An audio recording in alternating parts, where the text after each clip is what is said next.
या देवी सर्वभूतेषु शक्तिरूपेण संस्थितां नमस्तस्यै नमस्तस्यै नमस्तस्यै नमो नमः। जय माता दी। हर हर महादेव। जय माँ काली।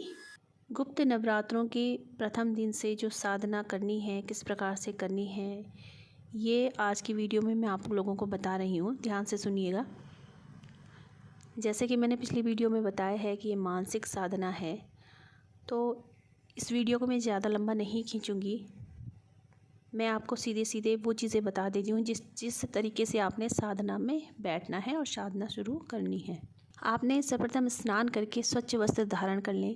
लाल रंग के आपके वस्त्र होने चाहिए, आपका आसन होना चाहिए, आपकी माला होनी चाहिए यदि आप माला से जाप करना चाहते हैं। लेकिन आसन तो आपका चाहिए ही। कंबल का आसन होगा या कुश का आसन होगा, लाल आसन या फिर पीला आसन आपने लेना है। अब आपने स्नान करके स्वच्छ वस्त्र धारण कर अपने आसन पर आप बैठ जाइए और इसके बाद आपने एक जल का लोटा अपने पास भर कर के रख देना है और एक पात्र में आप थोड़ा सा जल, गंगा जल डालकर अलग ले लीजिए। अब आपने आसन पर बैठने के बाद अपने दाएं हाथ में जल लेकर के बाएं हाथ से उसे ढक लीजिए और 3 बार गायत्री मंत्र का उच्चारण करके उस जल को अपने ऊपर छिड़क दीजिए। फिर से आप अपने दाएं हाथ में जल लेंगे और बाएं हाथ से उसे ढक करके 3 बार फिर से गायत्री मंत्र का उच्चारण करेंगे और उस जल को पी लेंगे। इसके बाद तीसरी बार फिर से आपको वही प्रक्रिया दोहरानी है। इस बार भी आप जल हाथ में लेकर के उसको बाएं हाथ से ढक करके 3 बार आप गायत्री मंत्र का उच्चारण करके उस जल को आप अपने हाथों को एक तरीके से जैसे धो लेना है। ठीक है। अब इसके बाद आप माँ का नाम लेकर के अपने हाथ पर एक कलावा बांध लीजिए। इसके बाद आपने फिर से जल हाथ में लेना है और संकल्प करना है। अपना नाम लीजिए, गोत्र बोलिए, पति का नाम बोलिए, पिता का नाम बोलिए, अपना स्थान बोलिए, चाहे तो आप अपनी राशि भी बोल सकते हैं और वो मंत्र बोल दीजिए जो आपने करना है साधना में, और कितनी आपने संख्या करनी है या कितने देर तक आपने मंत्र करना है, कितने दिन तक आपने मंत्र करना है, किस उद्देश्य से आप ये जाप कर रहे हैं, ये सारी चीज़ें आप माँ को कह दीजिए। ये सब कहने के बाद आपने जल ज़मीन पर छोड़ देना है। उसके बाद आपको माँ की मानसिक रूप से पूजा करनी है। मानसिक रूप से आप धूप दीप प्रज्वलित कर दीजिए, माँ को स्नान करवाइए, माँ का श्रृंगार कीजिए, माँ को आईना दिखाइए, माँ का सुंदर सा मुखड़ा निहारिए। उसके बाद आप कुछ मिष्ठान माँ को भोग रूप में समर्पित कर दीजिए। यह आपने मानसिक तौर पर करना है सभी कुछ।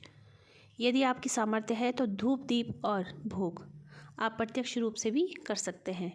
ये सारी चीज़ें करने के बाद आपको एक सुरक्षा घेरा बनाना है। सुरक्षा घेरा आप हनुमान जी का कोई भी मंत्र आप कर सकते हैं, उससे 21 बार आपको वो मंत्र बोलना है और उससे आप अपने सुरक्षा घेरा तैयार कर लीजिए। जब आप 21 बार हनुमान जी का कोई भी मंत्र पढ़ लेंगे, उसके बाद आपने अपने चारों तरफ फूंक मार देनी है। और यदि आपके गुरु हैं और गुरु ने कोई मंत्र आपको सुरक्षा का दिया है तो आप उसे कर लीजिए। 21 बार पढ़ करके अपने चारों तरफ 3 बार आपको फूंक मारनी है। उसके बाद आपने फिर से 5 बार गायत्री मंत्र का उच्चारण करना है मानसिक रूप से।